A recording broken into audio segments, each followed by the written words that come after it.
우리 성경 말씀 보도록 하겠습니다. 시편 138편입니다. 1절에서 8절 말씀, 우리 함께 같이 한번 오늘 봉독해 보도록 하겠습니다. 1절에서 8절 함께 천천히 봉독하십니다. 내가 전심으로 주께 감사하며 신들 앞에서 주께 찬송하리이다. 내가 주의 성전을 향하여 예배하며 주의 인자심과 성실하심으로 말미암아 주의 이름에 감사하오리니 이는 주께서 주의 말씀을 모든 하였습니다. 내가 간구하는 날에 주께서 응답하시고 내 영혼에 힘을 주어 나를 강하게 하셨나이다. 여호와여, 세상의 모든 왕들이 주께 감사할 것은 그들이 주의 입의 말씀을 들음이오며 그들이 여호와의 도를 노래할 것은 여호와의 영광이 크심이니이다. 여호와께서는 높이 계셔도 낮은 자를 굽어 살피시며 멀리서도 교만한 자를 아심이니이다. 내가 환난 중에 다닐지라도 주께서 나를 살아나게 하시고 주의 손을 펴사 내 원수의 분노를 막으시며 주의 오른손이 나를 구원하시리이다. 여호와께서 나를 위하여 보상해 주시리이다.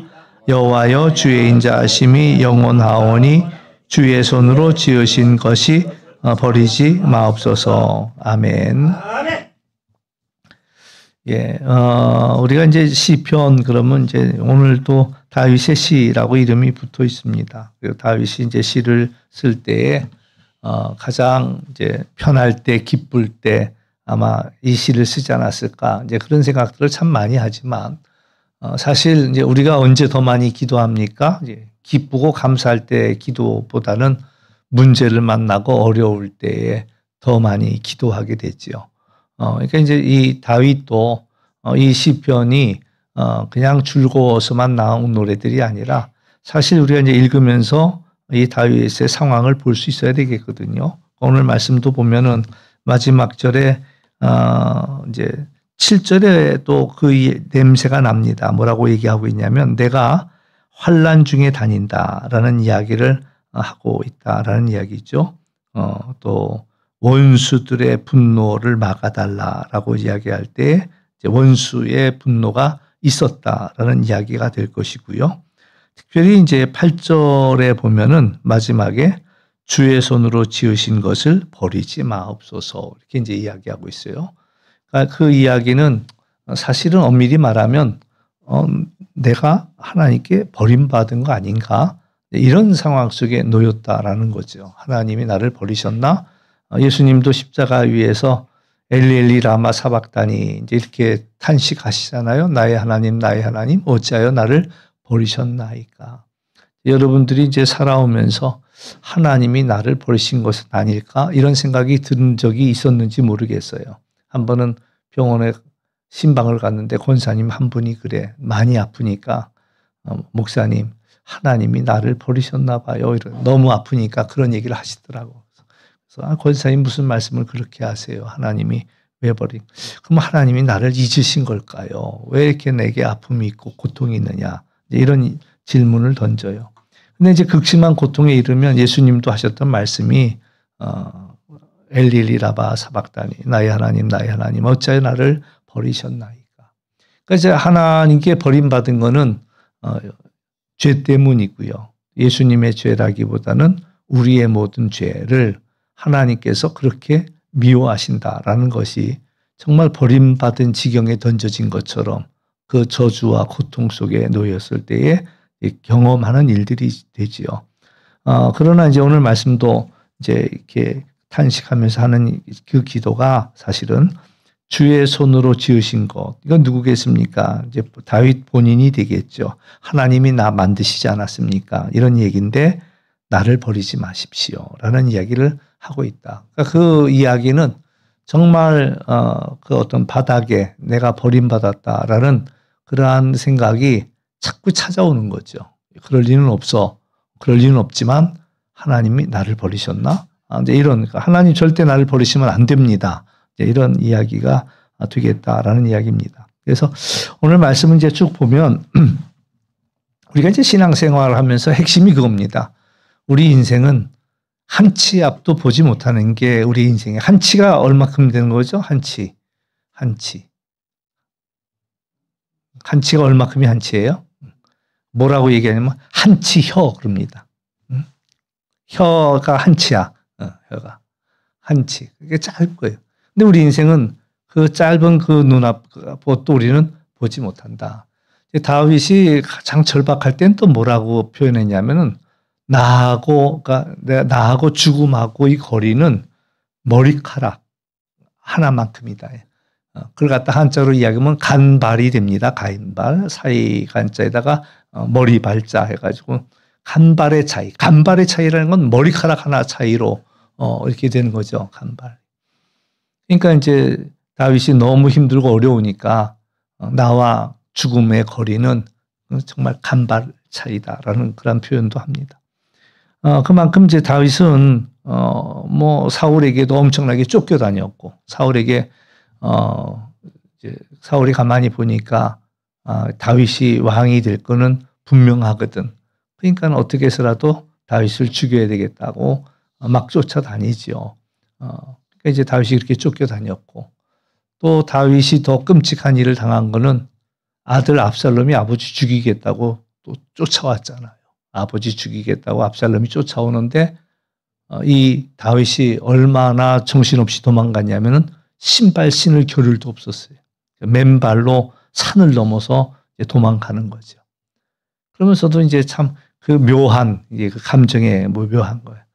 그러면서 아들은 아버지 죽이겠다고 쫓아오는데 아버지는 부하들한테 압살롬 죽이지 말라고 그렇게 부탁을 또 하지요. 그런 일들이. 아무튼 이 다윗은 그러한 어려운 일들이 우리는 뭐 조명받는 가장 화려한 부분들만 보기 쉽지만은 그보다 더 많은 시간들이 사실 다윗에게는 많은 그런 죽을 고비를 넘기는 어려움들이 많이 있었다라는 겁니다. 그러니까 오늘 우리들도 마찬가지죠. 우리에게 기쁘고 즐거운 시간은 또 있었어도 생각이 잘 안 나고 힘들고 어렵고 괴로웠던 것, 상처받았던 이런 것들은 뭐 잠깐이었다 할지라도 절대로 잊혀지지 아니하고 두고두고 마음속에 남는 게 우리 인생의 모습입니다. 근데 이제 오늘 말씀을 신앙이라는 것은 아까도 말씀드렸습니다만은 한 치 앞도 못 보는 게 우리의 신앙이에요.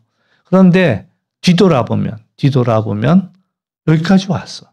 한 치 앞에 그런 계획도 모르고 우리가 살고 있는데도 불구하고 뒤돌아보면 여기까지 왔어. 그게 이제 에베네셀의 하나님이죠. 뒤돌아보면 지금까지 나를 이끌어 주신 그런 하나님이 나를 뭐 해마다 12월 말 되면은 꼭 나오는 얘기가 있죠. 뭐 정해진 멘트처럼 뭐 다사다난했던 한 해였습니다라는 얘기도 했고 내년은 더 이제 전망이 보이지 않는다. 어렵다. 이런 얘기를 해요. 그러니까 뭐 연말에 새해를 전망할 때 답이 없는 거죠. 내년은 어떻게 살지? 우리가 어떻게 쳐나가지? 그런데 뒤돌아보면 하나님의 은혜로 여기까지 왔더라라는 것들을 우리는 발견하게 되는 거죠. 계산으로 나오지 않는 것. 뭐 아무리 계산해도 나오지 않는 그 계산인데 그러나 돌아보면 어찌어찌 해서 살아서 여기까지 왔단 말이죠. 그러니까 이제 우리에게 이제 가장 중요한 건 뭐냐면 우리는 미래의 일은 알지 못합니다. 앞으로 일어난 일을 우리는 알지 못해. 그러나 뒤돌아보면 여기까지 인도해 주신 그 하나님을 생각하는 거죠. 그러니까 이제 앞을 소망할 수 있게 되는 거야. 여기까지 이끌어 주신 하나님께서 또 우리 앞에 있는 한 해도 또 이끌어 주실 것이다라는 믿음을 갖는 거죠. 그래서 오늘 말씀도 과거와 현재와 미래를 이야기하고 있는데 1절에서 3절 말씀은 과거를 이야기합니다. 과거를. 그래서 1절부터 다시 한번 보면 내가 전심으로 주께 감사합니다. 그러니까 마음을 다해서 하나님을 기뻐하는 이 전심이라는 게 뭐예요? 모든 마음을 다한 겁니다. 우리가 하나님 앞에 예배 드릴 때는 이렇게 예배 드려야죠. 전심으로 하나님 앞에. 저는 이제 뭐 여러분들이 우리에게 가장 중요한 게 뭐냐라고 할 때 예배가 될 수 있기를 주의 이름으로 축원합니다. 우리가 할 수 있는 한 가지를 선택할 수 있는 한 가지가 있다면 저는 예배하겠습니다. 이스라엘 백성을 애굽에서 건져내실 때 하나님이 왜 이스라엘 백성들을 건져냈는가? 모세에게 시켜서 바로에게 가서 한 말이 뭐냐면 우리가 사흘길 나가서 하나님께 예배해야 되겠다. 섬기겠다라는 이야기를 하지요. 그러니까 결국에는 하나님께서 이스라엘 백성들을 죄악 가운데서 노예 생활 가운데서 구원하신 목적은 예배하도록. 그러니까 이제 바로가 이제 고난 10가지 재난을 받으면서 이제 타협을 하죠. 그래 가도 좋다. 남자들만 가라. 남자들만. 아니다. 우리가 다 같이 가서 함께 하나님 앞에 예배해야 된다. 그러니까는 그래. 그러면 니들끼리만 가라. 그 모든 물건은 다 놓고 짐승이나 제사는 다 놓고 몸만 가라. 이제 또 이렇게 얘기해요. 그것도 아니다. 하나님, 우리의 가진 거 모든 거 다 가지고 나가서 예배할 거다. 예. 그러니까 우리가 이제 신앙생활 할 때도 그래요. 우리가 요즘 신앙생활 할 때도 그냥 한 사람만 가서 아버지만 가서 대표로 예배 드리면 되지 뭐. 이거 아니야. 우리가 다 가야 돼. 그래, 다 가서 예배하는 건 좋은데 뭐 가서 헌금도 하지 말고 그냥 몸만 갔다 와. 이렇게. 근데 사실 또 물질도 같이 하나님 앞으로 가지고 가는 거다라는 거고요. 존 웨슬리 목사님 했던 재미난 얘기는 그 사람이 회개했느냐 안 회개했느냐. 지갑이 회개해야지 회개한 거라고 그렇게 표현하잖아요. 지갑이. 사실 우리 보물이 있는 곳에 우리의 마음도 있다라고 성경은 이야기합니다. 그러니까 사실 우리가 가지고 있는 것들이 하나님 앞에 드려질 때에 마음을 다해서 드려질 때 최선을 다해서 드려질 때에 그게 온전한 예배가 되는 거 전심으로 하나님께 감사하는 일들이 된다. 여러분의 마음에도 그런 소원들이 있었으면 좋겠다. 우리 젊은이들 가운데도 첫 봉급 받은 거 하나님께 갖다 드리는 이들도 있고 또 한 번 하나님 앞에 내가 옥합을 깨겠다고 막 모았던 걸 갖다 하나 깨는 이들도 있고 그런 마음의 소원들이 필요하죠. 그런 마음의 소원들이 필요하고 아무튼 오늘 이제 다윗은 하나님 앞에 내가 전심으로 하나님을 감사한다 이렇게 이야기합니다. 이제 신들 앞에서 그러니까 이 신들은 뭐냐라고 이야기할 때 여러 가지 다양한 해석은 있습니다. 첫 번째 신은 모든 이제 우상들 또 모든 이방 신들 앞에서 내가 하나님을 찬송하겠다 이런 이야기가 될 수도 있고 또 두 번째로 생각할 수 있는 건 모든 권세자들 앞에서 세상 모든 나라 권세자들 앞에서 내가 하나님을 찬송하겠다라는 이야기가 될 수도 있고 또 이제 유진 피터슨이 쓴 메시지에서는 이 대목을 천사들 앞이라고 이렇게 번역을 했습니다. 천사들, 영적 존재들 앞에서 내가 주님을 찬송하겠다. 아무튼 이제 다윗은 내가 온 마음을 다해서 그가 온 마음을 다해 예배하는 모습이 그려지나요? 하나님의 법궤가 예루살렘 성으로 들어올 때 왕인 이 다윗이 정말 아이처럼 껑충껑충 뛰는 거예요. 그러니까 이제 그 사울의 딸 미갈이 이제 그 부인으로 있는데 내다보니까 왕이 채신머리 없이 막 펄쩍펄쩍 뛰니까 옷이 벗겨질 정도로 막 뛰니까 그걸 갖다가 참 민망하단 말이야. 왕이 돼갖고 왜 그랬냐 이제 뭐라고 얘기했지만 그럼에도 불구하고 다윗에게는 하나님을 향한 그 마음이 있었다라는 거죠. 그 기쁜 마음. 그래서 다윗의 그 모습이 눈앞에 선합니다. 그래서 전심을 하나님께 감사하고 신들 앞에서 찬송하는 모습이지요. 또 2절에 보면 성전에서도 마찬가지입니다. 내가 주의 성전을 향하여 예배하고 무엇 때문에? 주님의 인자하심과 성실하심. 오늘 이제 찬양하면서도 우리 전도사님 이야기했지만 주님의 성품을 생각해요. 첫 번째는 인자하심, 하나님의 사랑입니다. 하나님 우리를 향한 사랑. 그 사랑도 어떤 사랑이냐면 약속에 근거한 사랑. 그러니까 약속했기 때문에 변하지 않는 겁니다. 우리는 사랑이 감정이라고 생각하기 쉽잖아요. 그래서 뭐 뜨거워졌다가 식어버렸다. 근데 사랑은 단순히 감정의 차원만 아닙니다. 엄밀히 말하면 의지의 차원일 수도 있다. 의지의 차원일 수도 있다. 그러니까 묻잖아요. 결혼할 때 검은 머리 팥불이 되도록 사랑하겠느냐? 라는 질문. 이건 의지를 얘기하는 겁니다. 뭐 좋아하고 말고는 뭐 3년이면 호르몬이 다 이제 끝난대. 그러니까는 가슴 뛰고 좋아하고 이런 거는 3년이 지나가면 이제 그다음부터는 별로 이제 약효가 없는데 그때 콩깍지 씌워갖고 결혼하는 거지 뭐. 근데 이제 그 다음부터는 이 사랑은 의지라는 겁니다. 기쁠 때나 슬플 때나 또 병들었을 때나 건강할 때나 변함없이 사랑하겠느냐. 이 사랑은 의지다. 하나님의 이 사랑은 약속에 근거한 그러한 사랑, 신실하신 사랑이다라는 사실들을 우리가 기억할 것. 그 사랑이 얼마나 귀하고 감사하냐 말이죠. 그 사랑. 그다음에 성실하시다. 뭐 하나님에게는 회전하는 그림자도 없으시다라는 얘기를. 사람들은 이게 뭐 환경에 따라서 이게 왔다 갔다 하고 변화됩니다. 변하지요. 그러나 하나님은 신실하셔서 흔들림 없이 우리들을 사랑하신다. 그래서 그 하나님의 인자심과 성실하심으로 말미암아 내가 주의 이름에 감사하겠다라고 이야기하고 있고요. 그런데 이제 또 그 2절 하반절을 보면은 주께서 주의 말씀을 주의 모든 이름보다 높게 하셨다. 주의 이름보다도 주의 말씀을 높게 하셨다. 이제 여기서 이제 물론 말씀입니다만 이 말씀을 다른 단어로 바꿔본다면 약속입니다. 언약입니다. 그래서 하나님의 모든 이름, 하나님의 많은 이름이 있죠. 아까도 에베네셀의 하나님도 얘기했고 또 뭐 현재 우리와 함께 하신 하나님, 뭐 임마누엘의 하나님, 또 미래에 우리의 길을 예비해 주신 하나님, 여호와 이레 하나님, 여호와 니시, 여호와 샤파, 뭐 여러 가지 이제 하나님을 묘사하는 이름들이 많습니다만은 이 모든 이름보다도 주의 말씀을, 주의 약속을 더 높게 하셨다라고 얘기합니다. 그러니까 이제 이미 하나님의 명성은 모든 사람들이 다 알고 있죠. 하나님의 그 이름은 그 소문은 다들 알고 있는 거예요. 그런데 내가 하나님을 경험하고 나니 하나님의 그 약속이, 하나님의 그 말씀이 더 크더라. 그러니까 내가 경험한 것들이 있죠.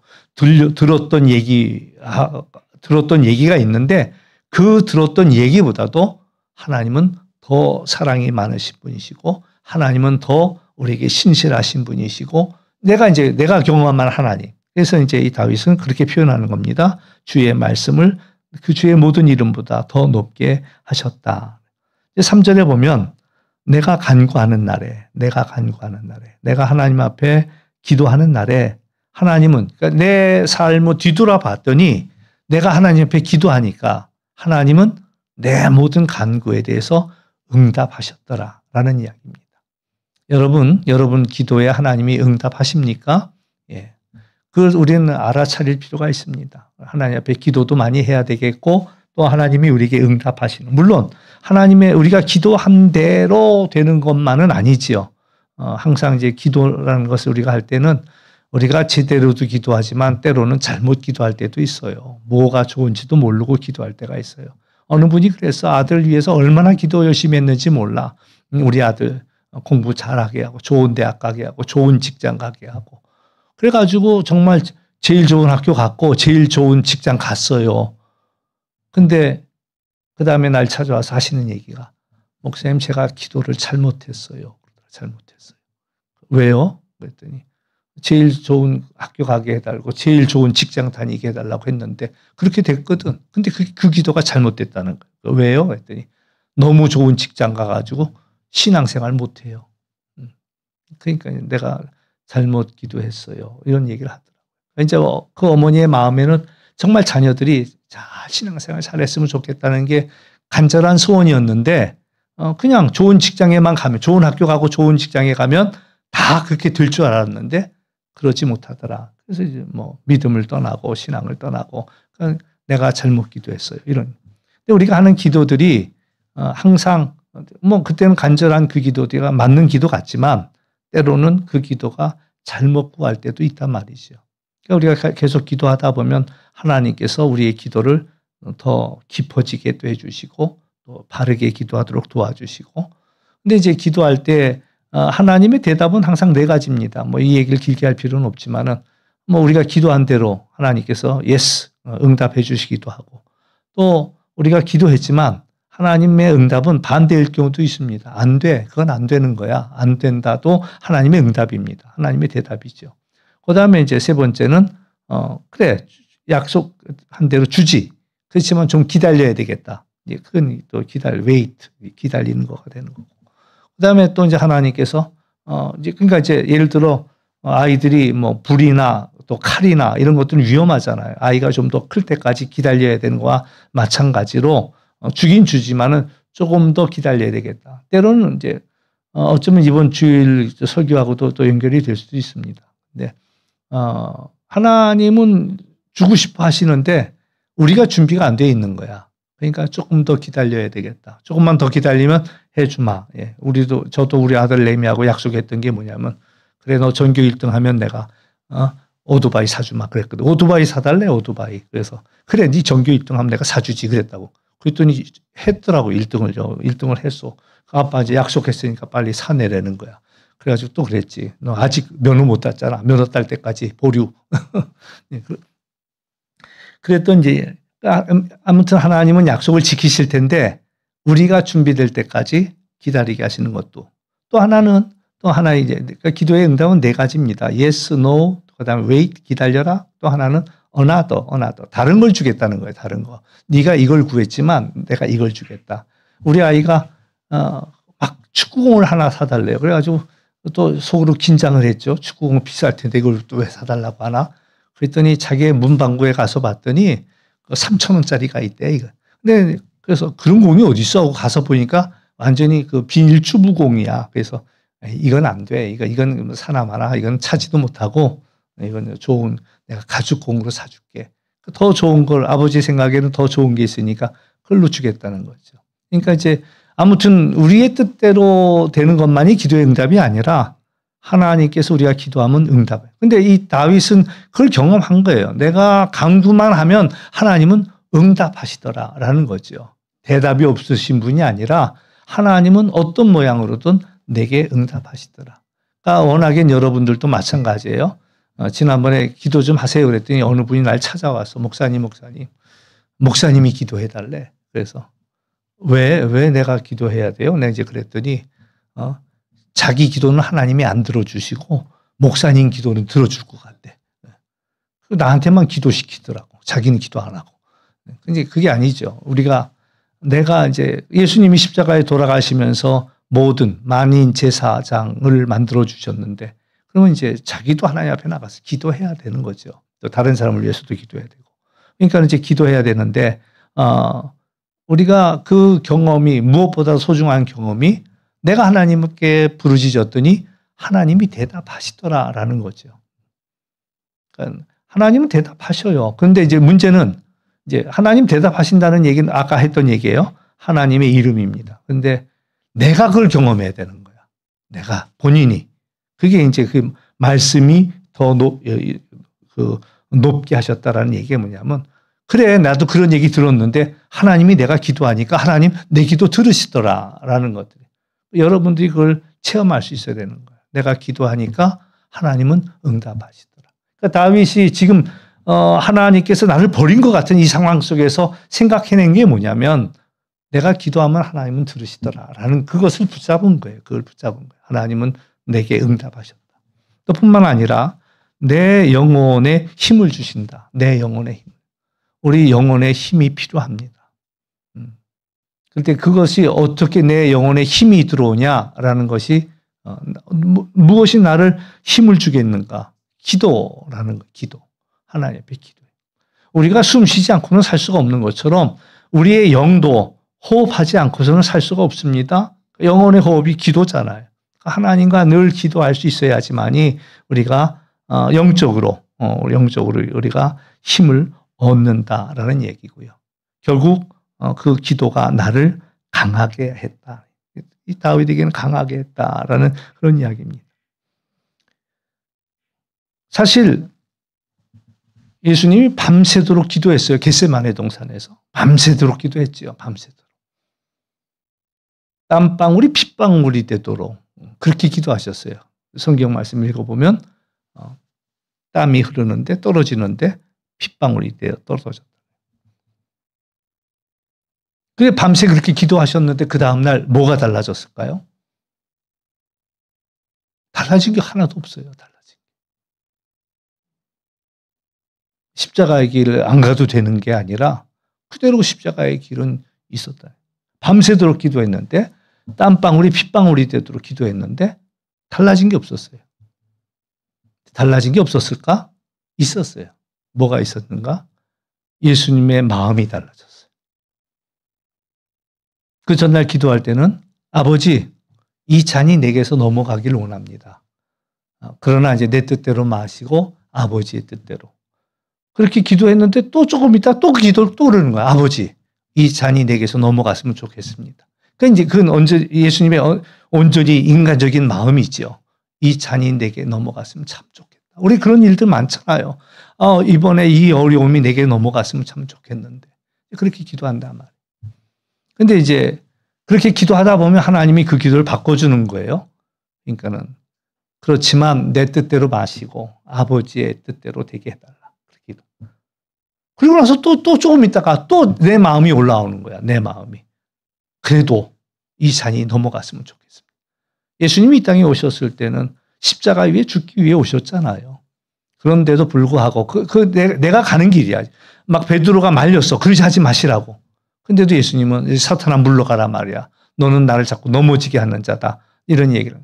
그러니까 예수님의 마음에도 끝까지, 그러니까 예수님이 뭐 통나무처럼 아무 생각이 없는 게 아니라 뭐 기계처럼 그냥 비인격적으로 그냥 프로그램 된 대로 움직이신 분이 아니라 예수님에게도 매 순간 유혹이 다가왔고 어려움이 다가오는 거예요. 계속 오는. 그러니까 그 유혹이 가까운 베드로에게도 왔죠. 왜 죽으려고 하십니까? 이 많은 사람들이 지금 당신을 갖다가 메시아처럼 또 받드는데 왜 죽을 생각을 하냐? 그러지 하지 마라. 예수님이 그러지 마라. 또 예수님 십자가에 달렸을 때도 십자가에 못 박혀 있을 때도 밑에 있는 사람들이 그렇게 유혹했어요. 하나님의 아들이야? 그럼 한번 내려와 봐. 거기 십자가에서 내려오면 그러면 우리가 믿을게. 그럼 이제 그렇게 이제 그래서 아마 그런 책이 그리스도의 최후의 유혹 이제 그게 뭐냐면 십자가 위에서 얼마나 고통스러웠겠어요. 이제 정말 하나님이 나를 버리신 것처럼 하나님이 나를 잊어버리신 것 같은 그 고통스러운 가운데 놓여 있는데 사탄은 와서 계속 유혹하는 거죠. 내려와. 맨 처음에 예수님이 십자가 공생에 시작할 때도 그 원수 마귀가 와서 유혹을 했지만 뛰어내려라. 성전에서 뛰어내려라. 나한테 절해라. 그럼 내가 이 세상을 주마. 막 이제 이렇게 유혹을 했지만 이 마지막 순간에도 십자가에서 내려와. 그러면 하나님의 아들인 거 증명할 거야. 라는 예. 아무튼 이런 많은 그런 유혹과 어려움들이 우리가 살아가면서 우리의 삶 속에 막 기도했는데도 그렇게 기도했는데도 상황이 달라지느냐? 달라지지 않아요.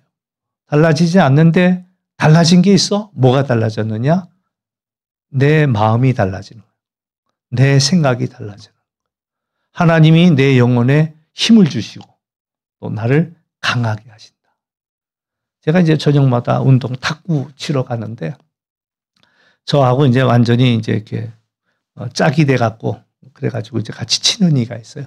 비슷비슷해 실력은 비슷비슷해. 내가 생각할 땐 비슷해. 근데 어느 날 내가 이기고 어느 날은 그 이가 이기고 그래요. 그러니까 이제 엎치락 뒤치락 하는 거야. 어제는 다 지다가 마지막 게임에서 내가 이제 이겼는데 그 이가 그래. 아유 목사님 힘들어 죽겠대 그냥. 그러면서 오늘 다 이겨놓고 뭐 그래? 내가 그랬더니 내가 이게 쉽게 이긴 줄 알아요? 내가 얼마나 어렵게 이겼는데.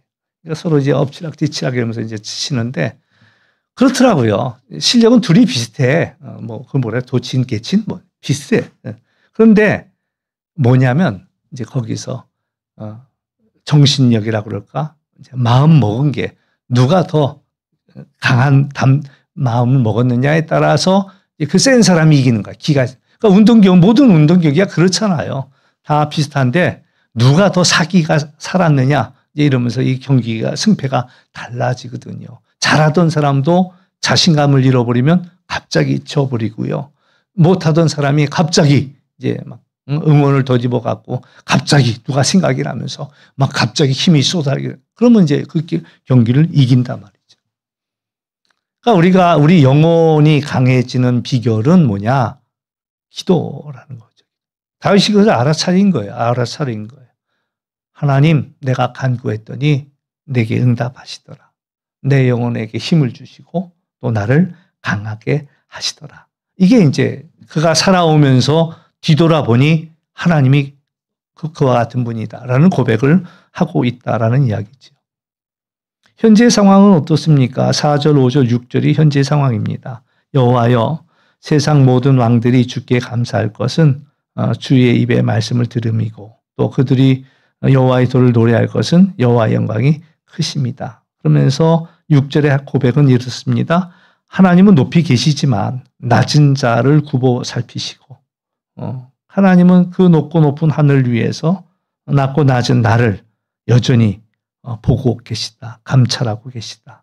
하나님이 우리를 지켜보시는 거예요. 영화나 드라마를 보면은 카메라는 늘 누굴 비추느냐? 주인공을 비춥니다. 주인공을 따라가요. 마찬가지예요. 우리들의 삶 하나님께서 우리를 사랑하신다. 요새 이제 새벽에 스가랴 그 말씀을 보는데 거기에 보니까 그 단어가 거기에 나오더라고요. 눈동자같이 하나님께서 당신의 백성을 눈동자같이 보신다. 눈동자같이 아끼신다. 그러니까 그 하나님의 백성을 공격하는 거는 여호와의 눈동자를 공격하는 거다. 이제 그렇게 얘기하시더라고요. 그러니까는 하나님은 그 높은 데서도 우리들을 늘 사랑하는 우리들을 지켜보고 계시고 감찰하고 계시고 그러니까 성경에 수많은 사람들이 그걸 알아차리는 거야.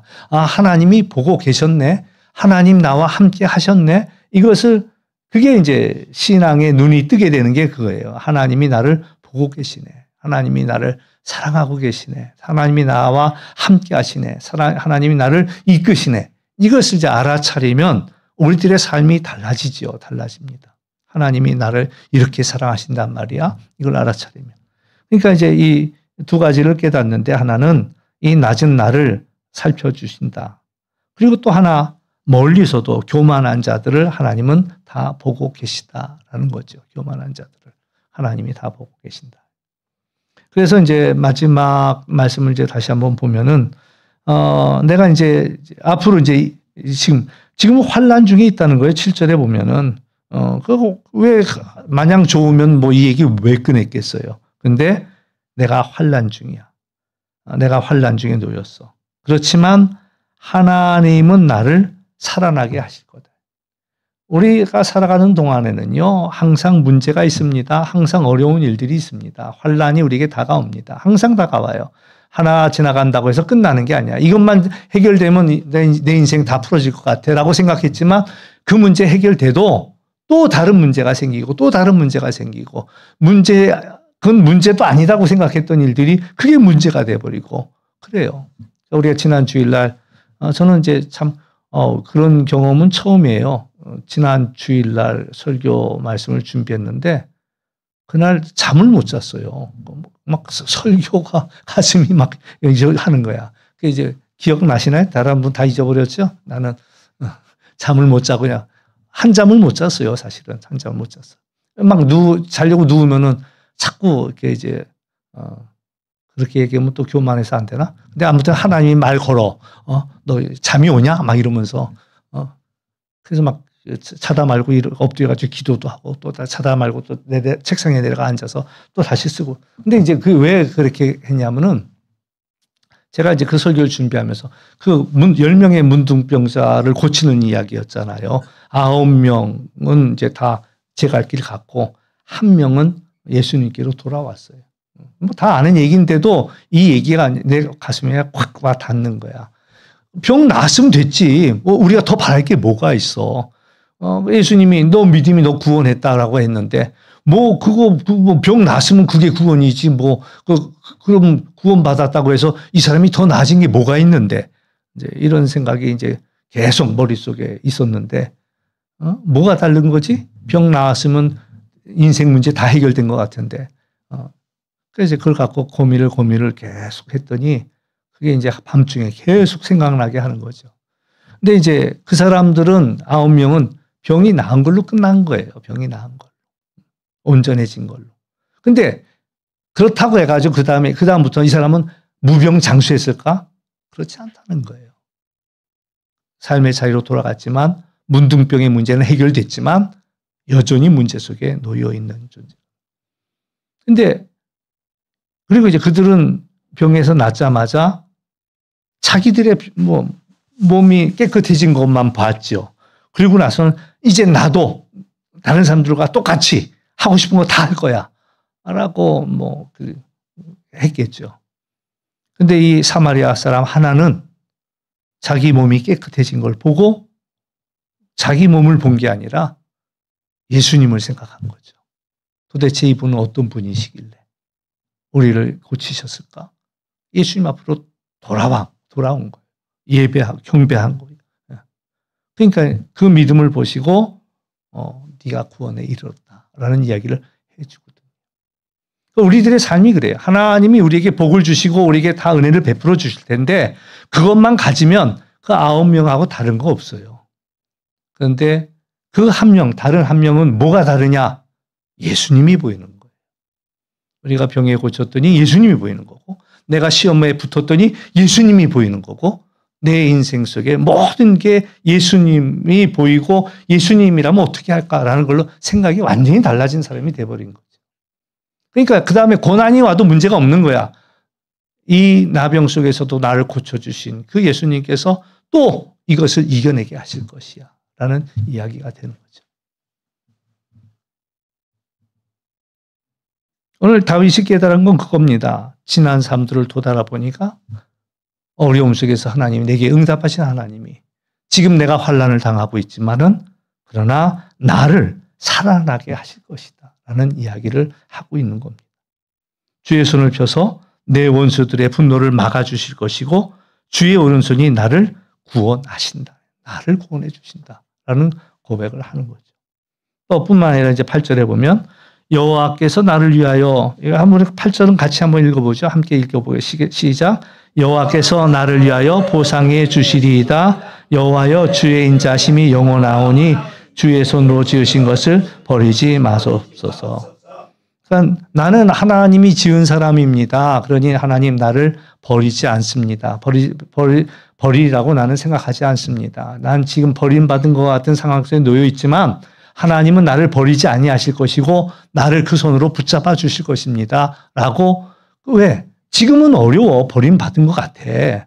그러나 내가 경험해온 하나님을 생각해 볼 때 하나님은 나를 살리실 것이고 붙잡아 주실 것이고 또한 하나님은 나를 버리지 아니하신다라는 고백을 하죠.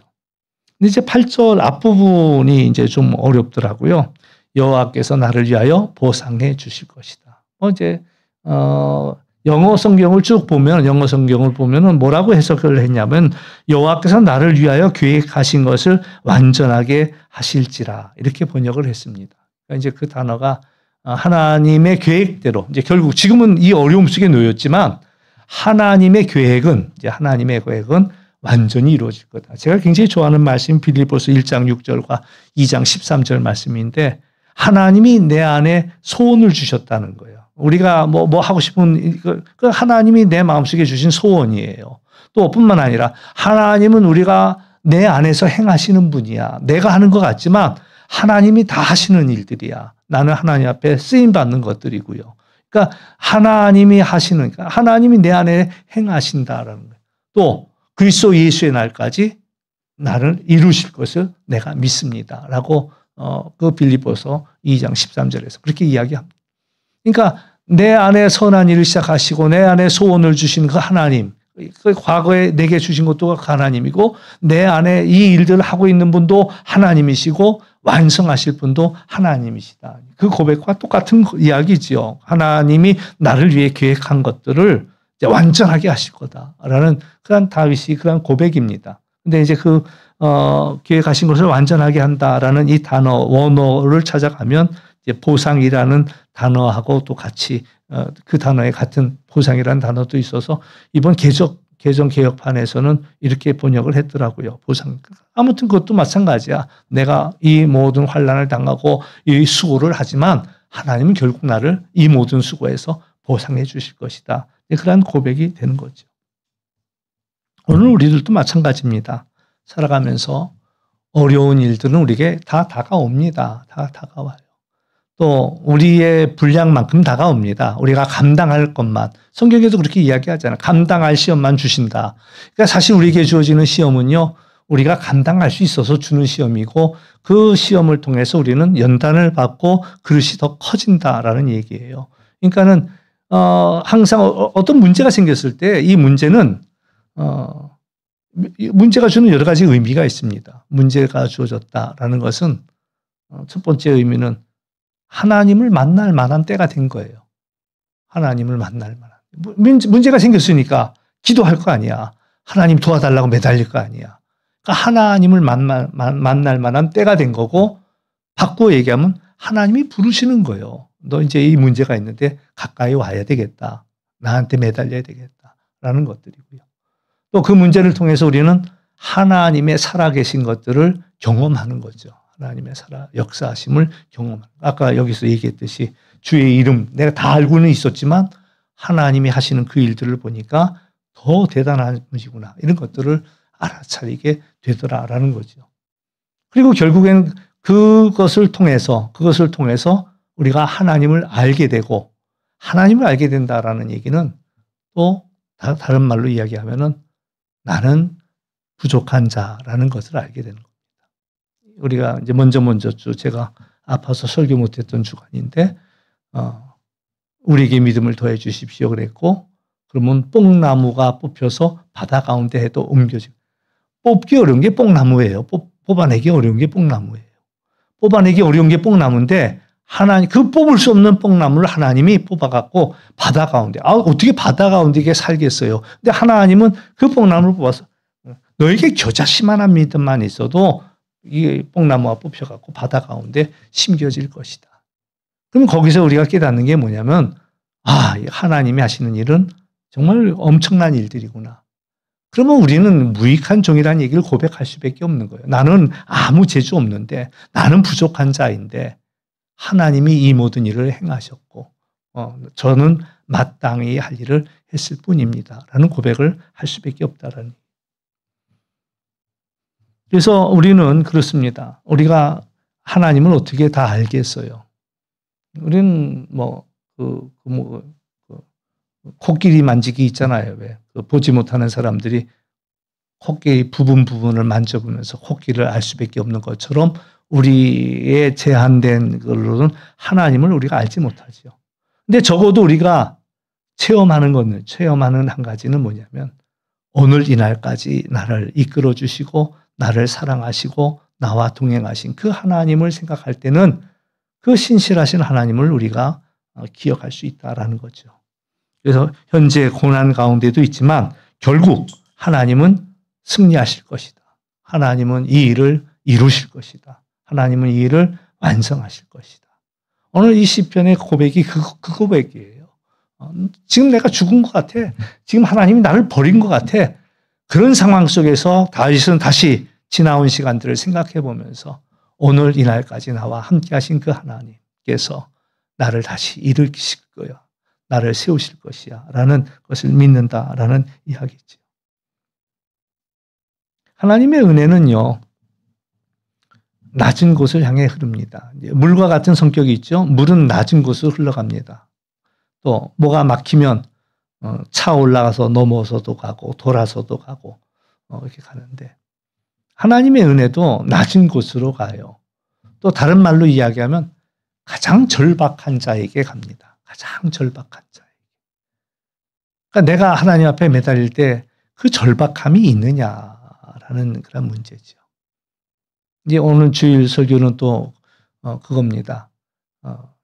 한 과부가 불의한 재판장에 가서 나의 원한을 풀어달라라고 그러면서 사랑하는 하나님께서 그 불의한 재판관도 과부의 그 얘기를 들어줬는데 하나님께서 사랑하는 자의 그 간구를 원한을 풀어주지 않겠느냐. 근데 이제 그 마지막에 또 이제 나온 얘기는 그러나 인자가 올 때에 세상에서 믿음을 보겠느냐. 이런 질문을 던지죠. 오늘 이제 우리에게는 그 믿음이 필요하다라는 거죠. 하나님이 풀어주실 때까지, 또 하나님이 우리를 다시 세우실 때까지 그 믿음, 흔들리지 않는 믿음으로 나가는 그 일들이 우리에게 무엇보다도 중요하다. 원하기는 오늘 이 말씀이 여러분에게 큰 힘이 되시고 능력이 되시기를 주의 이름으로 축원합니다. 예, 기도합니다.